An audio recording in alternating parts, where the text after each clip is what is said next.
नमस्कार, मैं शालिनी और आप देख रहे हैं पृथ्वी न्यूज। आइए बढ़ते हैं आज की बड़ी खबर की ओर। नमस्कार, पृथ्वी न्यूज चैनल में आपका स्वागत है। सीतामढ़ी से मैं हूं कुलरंजन झा। इस वक्त मैं उपस्थित हूं झंझारपुर मधुबनी में और यहां पर हमारे माननीय प्रधानमंत्री नरेंद्र मोदी जी आज कार्यक्रम रखे हैं और संवाद यात्रा में सब जन पब्लिक से मिलने के लिए आए हैं और बहुत सी सारी बातें रोज़गार के लेकर के और बहुत सी सारी बातें करना था, लेकिन एक अभी कश्मीर में जो हमला हो गया है जिसके लेकर के आक्रोश जनता के बीच दर्ज करते हुए और क्या सब कह रहे हैं जनता को, क्या एक बात समझने के लिए कह रहे हैं जनता को, इस बात को आप ध्यानपूर्वक सुने और प्रधानमंत्री जी माननीय नरेंद्र मोदी जी की बातों को अमल करके और सब लोग उनके बताए हुए रास्ते पे चले। इन्हीं शब्दों के साथ आप लोगों के बीच नमस्कार। अपनी बात प्रारंभ करने से पहले मैं आप सबसे एक प्रार्थना करना चाहता हूं। आप जहां हैं वहीं अपने स्थान पर बैठे रह करके ही, खड़े होने की जरूरत नहीं है, बैठकर ही 22 तारीख को जिन परिवारजनों को हमने खोया है,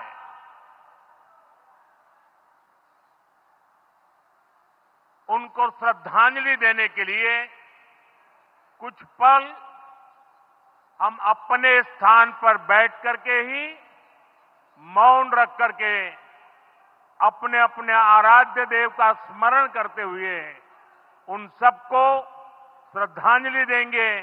उसके बाद मैं आज अपनी बात प्रारंभ करूंगा।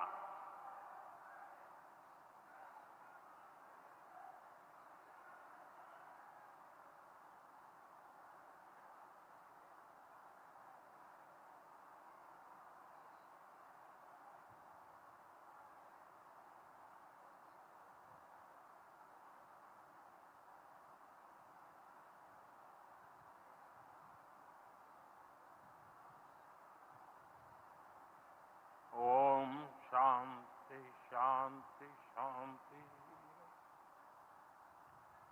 बिहार के राज्यपाल आरिफ मोहम्मद खान जी,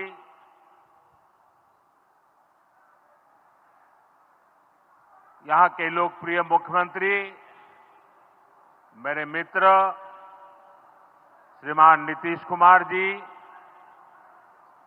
मंच पर उपस्थित अन्य सभी वरिष्ठ महानुभाव और बिहार के मेरे प्यारे भाई और बहनों, आज पंचायती राज दिवस के मौके पर पूरा देश मिथिला से जुड़ा है, बिहार से जुड़ा है। आज यहां देश के, बिहार के विकास से जुड़े हजारों करोड़ रुपए के प्रोजेक्ट का शिलान्यास और लोकार्पण हुआ है। बिजली, रेल, इंफ्रास्ट्रक्चर के इन विभिन्न कार्यों से बिहार में रोजगार के नए मौके बनेंगे। आज राष्ट्र कवि रामधारी सिंह दिनकर जी की पुण्यतिथि भी है। मैं उन्हें विनम्र श्रद्धांजलि अर्पित करता हूं। साथियों, बिहार वो धरती है जहां से पूज्य बापू ने सत्याग्रह के मंत्र का विस्तार किया था।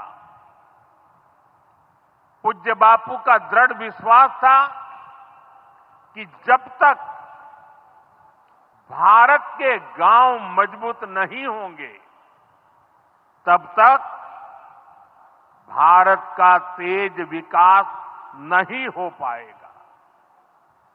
देश में पंचायती राज की परिकल्पना के पीछे यही भावना है।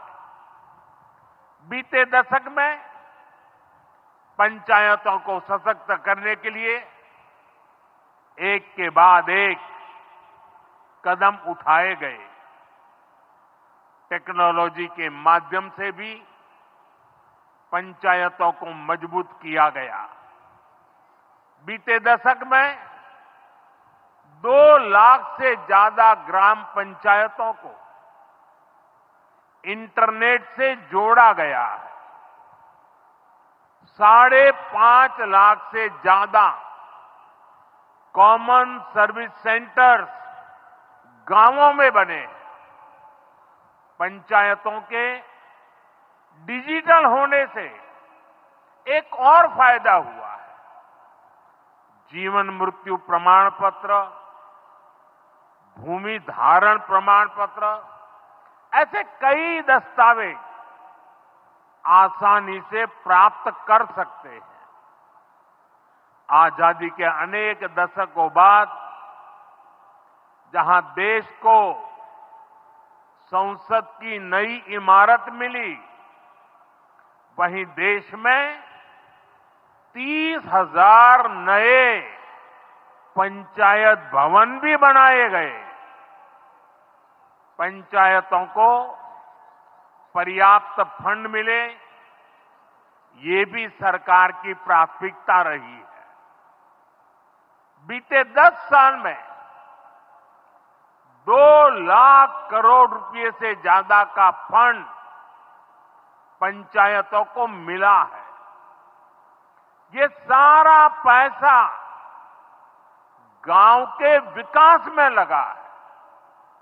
साथियों, ग्राम पंचायतों की एक और बड़ी समस्या भूमि विवाद से जुड़ी रही है।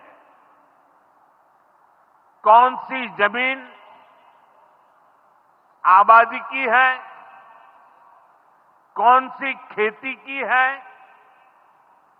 पंचायत की जमीन कौन सी है, सरकारी जमीन कौन सी है, और इन सारे विषयों पर अक्सर विवाद रहता था।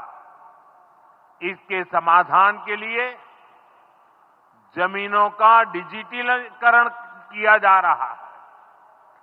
जमीनों के रिकॉर्ड का डिजिटलीकरण से अनावश्यक विवादों को सुलझाने में मदद मिली है।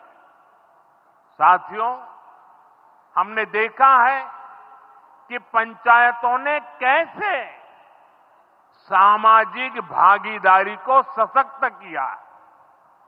बिहार देश का पहला राज्य था जहां महिलाओं को इनमें 50% आरक्षण की सुविधा दी गई, और इसलिए मैं नीतीश जी का अभिनंदन करता हूं।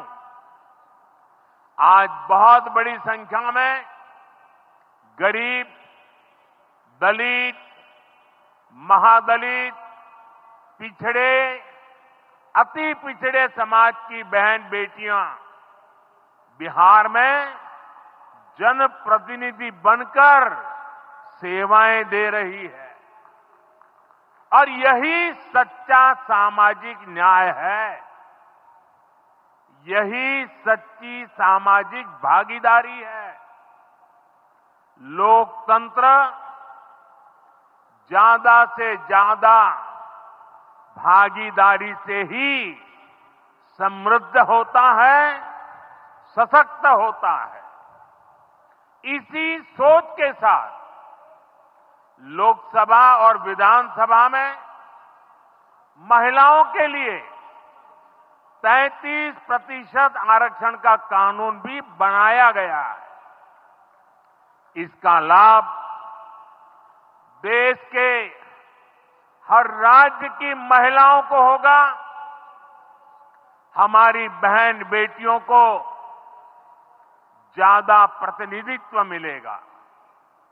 साथियों, देश में महिलाओं की आय बढ़ाने के लिए रोजगार, स्वरोजगार के नए अवसर बनाने के लिए सरकार मिशन मोड में काम कर रही है। बिहार में चल रहे जीविका दीदी इस कार्यक्रम से अनेक बहनों का जीवन बदला है। आज ही यहां बिहार की बहनों के स्वयं सहायता समूहों को करीब 1000 करोड़ रुपए की मदद दी गई है। इससे बहनों के आर्थिक सशक्तिकरण को और बल मिलेगा। ये देश में 3 करोड़ लखपति दीदी बनाने के लक्ष्य की प्राप्ति में और सहयोगी बनेगा। साथियों, बीते दशक में ग्रामीण अर्थव्यवस्था को नई गति मिली है। गांवों में गरीबों के घर बने,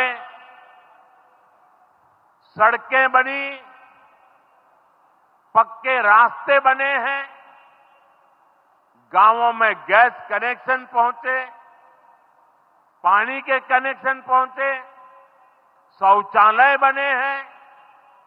ऐसे हर काम से गांव में लाखों करोड़ रुपए पहुंचे हैं। रोजगार के नए अवसर भी बने हैं। मजदूर से लेकर किसान और गाड़ी वाले से लेकर दुकानदार तक सबको कमाई के नए मौके मिले। इससे उस समाज को सबसे अधिक फायदा हो रहा है जो पीढ़ियों से वंचित रहे थे। मैं आपको पीएम आवास योजना का उदाहरण दूंगा। इस योजना का लक्ष्य है देश में कोई नई गति मिली। गांव में गरीबों के घर बने, सड़कें बनी, पक्के रास्ते बने, गांव में गैस कनेक्शन पहुंचे, पानी के कनेक्शन पहुंचे, शौचालय बने। ऐसे हर काम से गांव में लाखों करोड़ रुपए पहुंचे। रोजगार के नए अवसर भी बने। मजदूर से लेकर किसान और गाड़ी वाले से लेकर दुकानदार तक सबको कमाई के नए मौके मिले। इससे उस समाज को सबसे अधिक फायदा हो रहा है जो पीढ़ियों से वंचित रहे। मैं आपको पीएम आवास योजना का उदाहरण दूंगा। इस योजना का लक्ष्य है देश में कोई भी गरीब परिवार बेघर ना हो, सबके सिर पर पक्की छत हो। अभी जब इन माताओं बहनों को मैं घर की चाबी दे रहा हूं, उनके चेहरे पर जो संतोष नजर आ, उनमें जो नया आत्मविश्वास दिखता, वो वाकई इन गरीबों के लिए काम करने की प्रेरणा का कारण बन जाता है। अब इसी लक्ष्य के साथ बीते दशक में 4 करोड़ से अधिक पक्के घर बनवाए गए।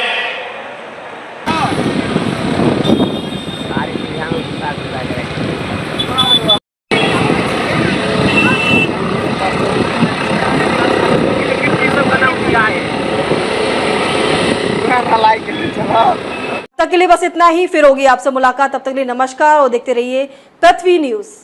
अगर आप में है देश के लिए कुछ कर गुजरने का जज्बा, अगर आप रखते हैं सच कहने की हिम्मत, तो पृथ्वी न्यूज आपको दे रहा है एक सुनहरा अवसर, जहां आप पत्रकार बनकर समाज में हो रही बुराइयों के खिलाफ अपनी आवाज बुलंद कर सकते हैं, अपने देश प्रेम को देश की सेवा का रूप दे सकते हैं। तो उसके लिए जुड़िए पृथ्वी न्यूज चैनल के साथ। अधिक जानकारी के लिए दिए गए नंबर पर संपर्क करें 7033179142 पर।